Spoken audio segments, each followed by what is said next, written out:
네, 안녕하세요. 안녕하세요.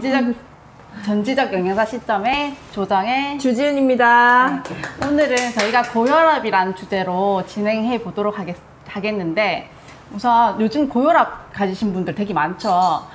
우리나라 고혈압 현황을 한번 제가 실태를 한번 먼저 보여드리면, 성인 20세 이상의 성인들의 고혈압의 실태는 29%가 고혈압을 가지고 있어요. 그런데 이들이 인지를 하고 관리를 하는 거는 47%, 전 100이 있으면 그 절반 이하가 자기가 인지를 하고 관리를 한다는 거죠. 그렇다면 왜 우리가 이렇게 고혈압을 알고 있지, 내가 고혈압을 가지고 있다는 걸 알고 있지만 왜 이렇게 조절률이 낮을까를 봤더니, 고혈압은 어떠한 특정한 증상은 없어요.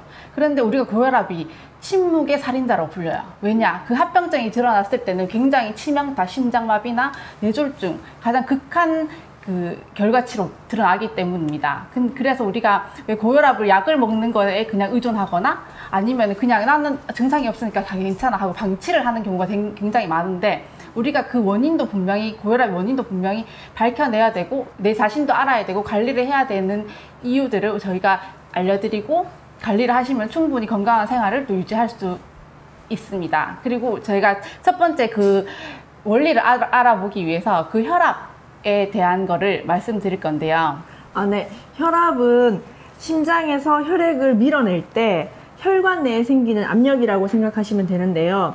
심장은 저희 몸 구석구석까지 혈액이 이제 그 공급될 수 있도록 이제 압력을 가하는 건데, 펌프 역할을 하는 거죠. 그래서 심장이 펌프 역할을 쫙 해주면 그 심장과 연결된 혈관으로 혈액들이 이동하게 되는 거예요. 그래서 저희가 미세혈관, 아주 저희 말초신경까지도 다 혈액이 공급이 돼서 영양소나 산소가 원활하게 공급되고, 그리고 이산화탄소나 노폐물이 그 혈액을 통해서 이동하면서 이제 우리 몸이 혈액이 건강한 상태를 계속 유지할 수 있도록 하는 건데, 결과적으로 혈관의 어떤 그런 압력을 통해서 저희가 중력에 의해서 사실은 혈압이 존재하지 않는다면 사실은 다 피가 저희 발에 다 모여야 되는데, 그렇지 않게끔 뇌혈관까지, 그리고 우리 신체 끝 말초신경까지 이동할 수 있도록 해주는 게 사실은 이 혈압이에요. 그래서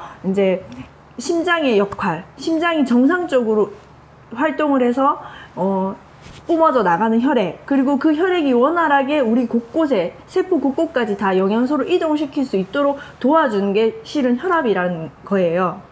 그런데 이 혈압이 어떤 상태일 때가 고혈압이고 어떤 상태일 때가 정상 범위인지를 또 저희가 정확히 알아봐야 이게 관리가 되고 고혈압이 어떤 건지를 또 알 수가 있잖아요. 그래서 고혈압의 진단 기준을 보면은 우리가 120에 80, 다들 기준치는 다 알고 계시죠. 근데 우리 고혈압의 정의는 우리가 안정한 상태에서 혈압을 측정했을 때 어느 수치 이상이 계속 지속적으로 떨어지지 않고 진행됐을 때를 우리가 고혈압이라고 하죠. 근데 그 수치가 140, 이완기 혈압이 90 이상 밀리미터 Hg일 때 이제 우리가 고혈압이라 정의를 하는데, 우리가 평소에 혈압이 오를 때가 있죠. 어떨 때죠? 우리가 격한 운동을 했을 때, 우리 건강한 사람이 격한 운동을 하거나 아니면은 뭐 당황스럽거나, 맞죠? 그렇게 열이 받거나 심장이 올라가는 거. 근데 우리가 건강한 사람이 격한 운동을 했을 때 혈압 때문에 혈관이 터질 거란 걱정을 하지 않잖아요.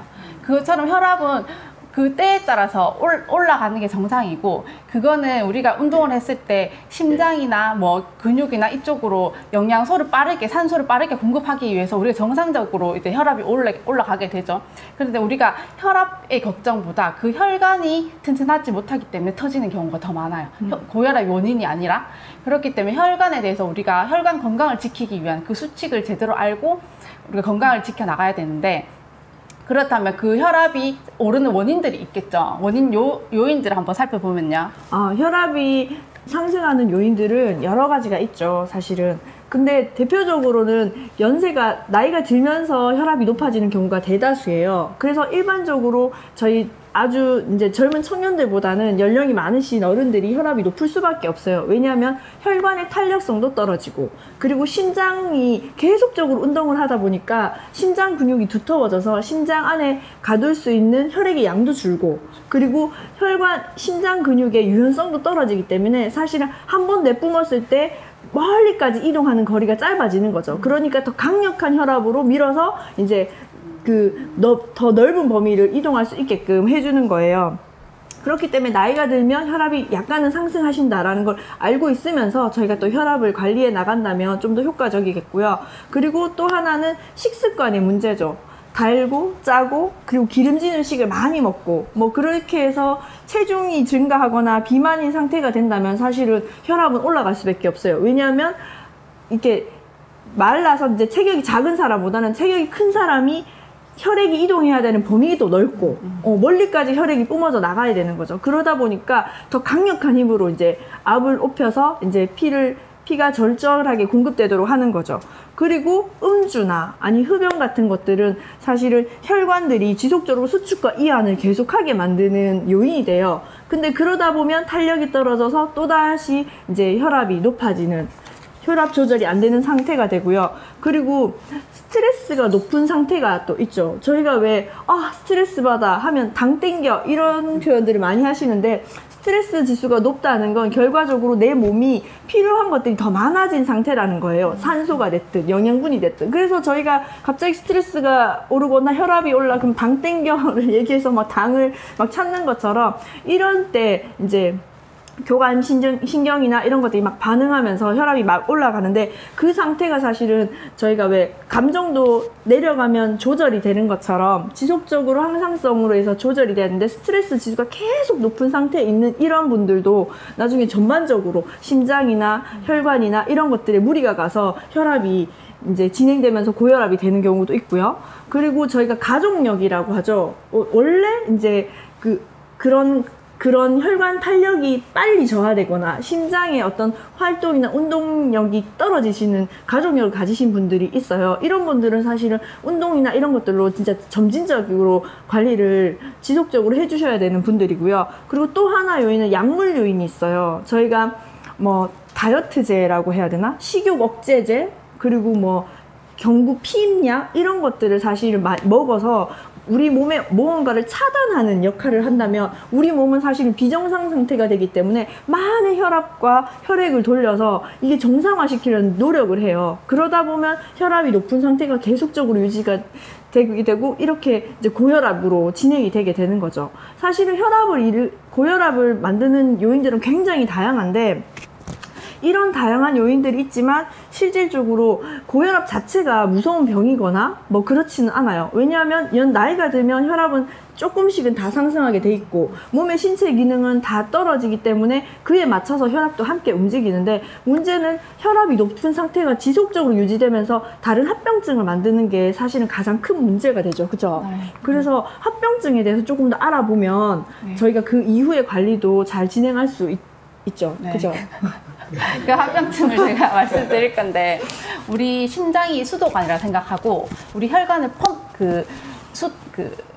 우리 혈관을 파이프라고 생각해 봅시다. 그러면은 우리가 수도관에 수도를 계속 세게 틀어요. 그럼 우리 파이프관에 걔 무리가 가겠죠. 스크래치도 나고, 그렇게 그 스크래치 난데 또 콜레스테롤 쌓이고, 그리고 그 플라그도 쌓이게 되면은 그게 쌓이고 하다 보면은 심장마비나 그 동맥경화가 급작하게 오기도 하고, 그 플라그들이 떠돌아서 우리 말초신경까지, 왜 모세혈관이 말초신경까지 눈까지 가야 되는데, 그 가는 관에서 플라그가 막혔다 하면은 실명이나 뇌졸중, 뇌출혈 이런 증상들이 나타나기도 하고요. 그리고 미세한 혈관들이 조금씩 막히게 되면은 우리 신장의 역할도 떨어지기 때문에 심부전까지 오게 되죠. 근데 우리가 이뿐만 아니라 우리는 다 연계되어 있고, 이게 왜 대사증후군의 한 종류가 고혈압이기 때문에 우리 대사증후군이랑 비만, 아니면은 그 당뇨, 고지혈증 이런 것들이 다 연계돼서 복합적으로 올 수 있는 게 이 합병증이에요. 그리고 급격하게 와서 사망에 이르는 심각한 경우가 고혈압을 가지고 있는 경우이기 때문에 우리가 굉장히 이 합병증을 생각하면서 유의하면서 그 관리법을 터득해 나가고, 그리고 저희가 또 추천드리는 게 항상 솔루션을 제시해 드리죠. 저희 제품들의 솔루션을 해드릴 건데, 그 전에 우리가 혈압약에 의존하시는 분들 되게 많아요. 나 혈압약 먹고 있어. 그리고 60세 이상이 되면은 2명 중에 1명이 혈압약을 복용하시고 고혈압이 있으세요. 그만큼 네, 혈압에 대한 심각성을 저희 알고 관리를 하셔야 되는데, 그 혈압약에 대한 거를 저희가 또 인지해 드리도록 하겠습니다. 네. 우선 먼저 혈압약 말씀드리겠는데요. 혈압약은 사실은 저희 지금 시중에 나와 있는 혈압약들에 대한 인식이 사실 많은 소비자들이나 대부분 두 가지예요. 혈압약 죽을 때까지 꼭 먹어야 돼. 이거 안 먹으면 큰일 나 하시는 한 부류가 있고요. 또 한 부류는 또 이런 부류예요. 괜찮아, 고혈압 다 있는 거야. 원래 인간은 혈압이 올라가게 돼 있어. 맨날 올라가잖아. 이렇게 생각하시는 분들 되게 많으신데, 사실은 둘 다 인식에 잘못된 인식들이 되게 있으세요. 혈압은 실질적으로 관리를 해야 되는 것도 사실이지만, 죽을 때까지 먹어야 되는 혈압약으로 혈압을 조절하면서 살아야 되는 건 또 아니에요. 왜냐하면 지금 기존에 있는 혈압약들이 굉장히 1차원적으로 혈압만을 관리하는 수준이기 때문에 혈압이 발생된 근본 원인을 찾아서 해결을 한다든가 이런 문제가 아니기 때문에 사실은 더 큰 문제로, 더 큰 부작용으로 많이 생기게 되는 거죠. 어쨌든 약은 그 증상을 완화시켜주는 순기능은 있지만, 장기적으로 복용했을 때 다른 기능들을 저하시키거나 아니면 악영향을 미치는 부작용도 함께 오기 때문에, 저기 보시는 표를 보시면 예를 들어서 이뇨제 같은 경우는 우리 몸에 수분량과 나트륨량이 많다고 해서 그걸 일부러 강제로 배출시키는 거예요. 그렇기 때문에 사실은 혈압을 실질적으로 조절한다는 게 아니라 우리 몸에 수분을 빼버리는 그런 역할들로 이제 일시적으로 혈압이 높지 않게끔 그 수치에 맞게끔 해주는 역할이죠. 그리고 여기 베타 차단제나 알파 차단제 같은 거는 신경의 수용체를 적절하게 이제 역할을 제대로 못하게 만들어서 이제 그 강제로 혈관을 확장시키거나 심장이 강제로 막 많이 뛰지 못하게 심근육을 이제 움직이지 못하게 막는다거나 하는 역할을 하는 거죠. 그리고 이제 칼슘 차단제 같은 경우는 칼슘을 저하시켜서 칼슘이 심장이 수축하게 하는 역할을 하는데, 그거를 이제 못하게 막아버리는 이런 현상들로 이제 그 혈압의 수치적인 것만 맞추다 보니까 몸은 계속 부작용이 심해지는 거죠. 사실은 이거를 장기 복용했을 땐 뇌경색, 심근경색, 모세혈관, 폐쇄 뭐 이런 다양한, 그리고 치매, 그리고 관절염 이런 것까지, 왜냐면 칼슘도 차단하고 막 이러다 보니까 많은 부작용들이 있어서 이거를 죽을 때까지 먹어야 된다고 한다면 사실은 그분은 혈압약을 드셔서 플러스보다는 마이너스가 더 많아지는 상황이죠. 네, 그리고 그래서 사실은 혈압약을 먹지 않고 뭐 당장에 의사 선생님들의 막 거역해가지고 저희가 조절하자는 게 아니라 이제 내가 알고 있어야 그 조절이 가능하기 때문에 저희가 약이나 이런 것들 의존하지 않고 관리할 수 있는 방법을 한번 제시해 보도록 하겠습니다. 우선 먼저 고혈압 관리의 가장 첫 번째는 체중 관리예요. 체중 감량. 제가 아까 앞서도 말씀드렸던 것처럼 부피가 크신 분들은 어쨌든 죄송합니다. 이게 이제 어쨌든 이제 그렇지 않으신 분들보다는 혈액의 이동 경로가 멀다 보니까 압이 강하게 갈 수밖에 없어요. 그렇기 때문에 그 체중이 많으신 분들보다 체중이 많으신 분들이 정상치이신 분들보다 고혈압이 걸릴 확률이 5배나 높다는 연구 결과가 있고요. 그리고 체중을 10% 감량했을 때 혈압이 5에서 20mHg까지 떨어질 수 있다는 연구 결과가 분명히 나와 있기 때문에 사실은 체중 감량은 너무나 중요한 부분이죠. 그리고 제가 이제 두 번째로 제시해드린 건 대시 식사요법이라고 있는데, 이거는 미국 국립보건원에서 이제 오랫동안 연구해서 이제 검증까지 확인한 식사요법이긴 한데, 가장 요는 그거예요. 정제되지 않은 곡물 섭취, 그리고 다양한 야채류, 과일류를 충분히 섭취하고, 그리고 견과류를 섭취하고, 저지방 우유를 먹고, 그리고 이제 가공육이나 붉은 육류를 제한하는 거죠. 사실은 가공육에 많은 나트륨이 함유되어 있기 때문에 사실 알게 모르게 그런 것들을 섭취하면서 함량을 굉장히 높이는 역할을 많이 해요. 그리고 전체적으로 대시 식사요법에는 이제 소금을 제한해서 식사를 많이 권하죠. 그리고 기본은 대시 식사요법의 기본은 영양소가 균형 잡힌 영양소가 든 식사를 하자가 사실은 키예요. 그리고 이런 식사요법이 있고요. 네, 그리고 염분 섭취 줄이기인데 우리 고혈압 하면 짜게 먹지 말아야 돼. 싱겁게 먹어야 되는데 그 원리를 보면은 우리 혈액 아까 전에도 단백질 얘기하시면서 했는데 항상성을 유지하려고 하죠. 우리 혈액도 그 농도를 일정한 농도를 유지하기 위해서 항상 항상성이란 걸 유지하는데 나트륨을 계속 섭취하다 보면은 혈액 속에 나트륨 함량이 높아지면은 삼투압 현상으로 인해서 그 농도를 낮추기 위해서 그 안으로 물이 많이 들어가게 혈액 속에 물이 많이 들어가서 혈액의 양이 늘어나면서 그게 계속적으로 지속되면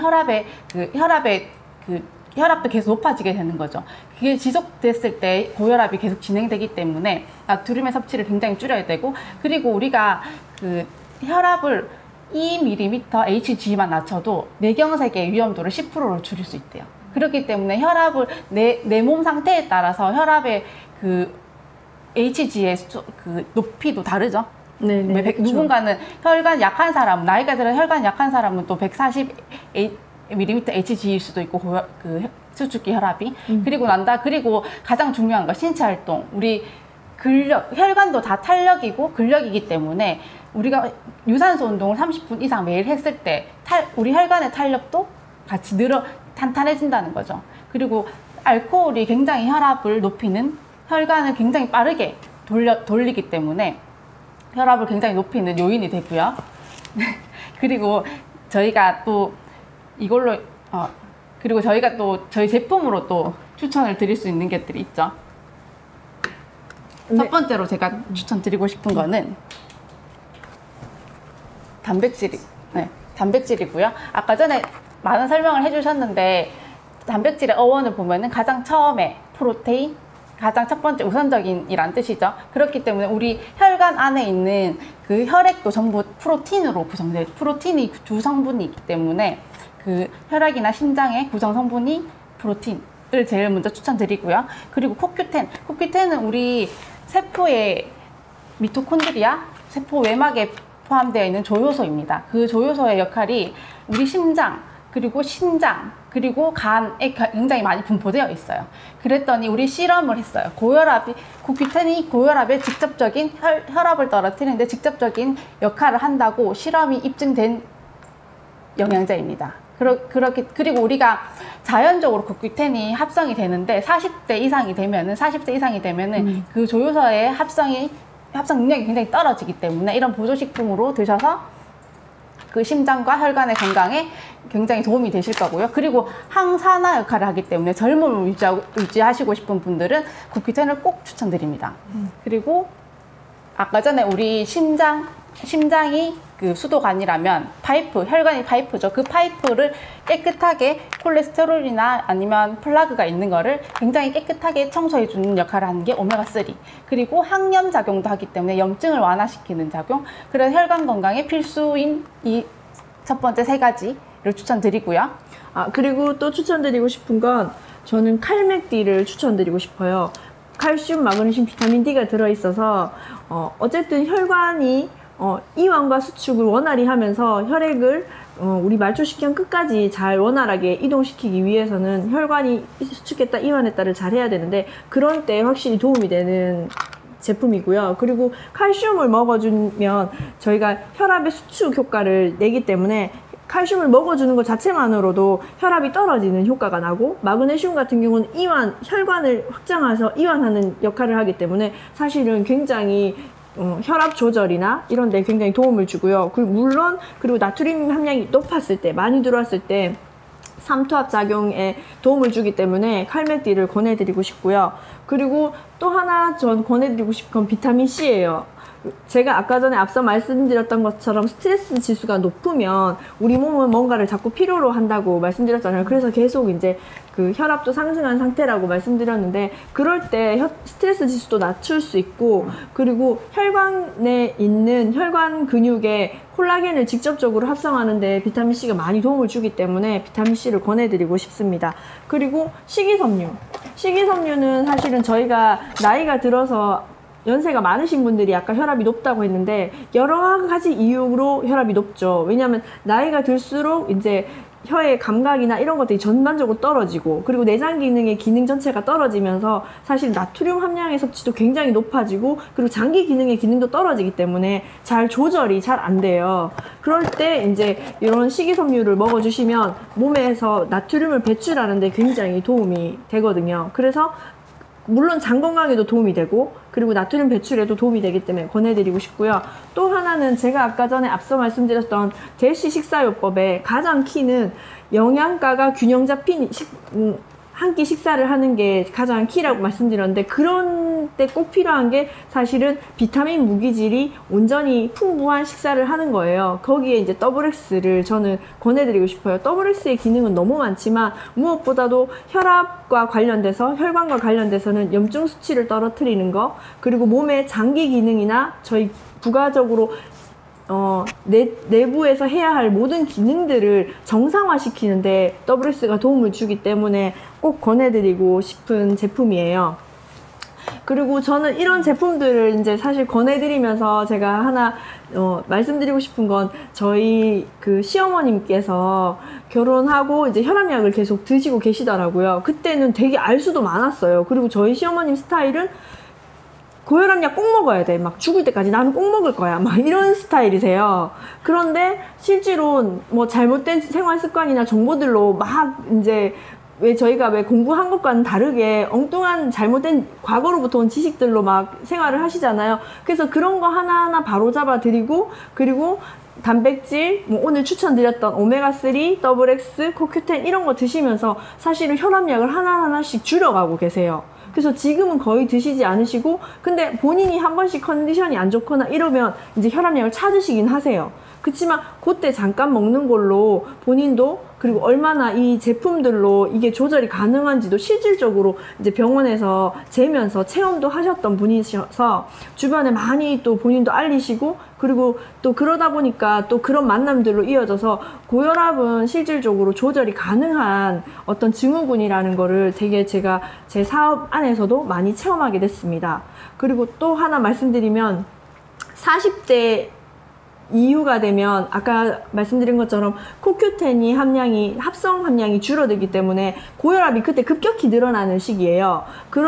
그쯤에 분들이 많이 사실은 혈압약을 찾으시는데 그때 제가 코큐텐이랑 오메가3를 권해주는 것만으로도 그걸 먹는 것만으로도 혈압은 정상 수치로 떨어지더라고요. 그래서 사실은 젊을 때 관리를 해주는 게 얼마나 중요한가를 제가 제 사업의 내용에서 확인할 수 있었습니다. 그래서 저희가 이렇게 준비한 고혈압에 대한 내용은 여기까지고요. 네.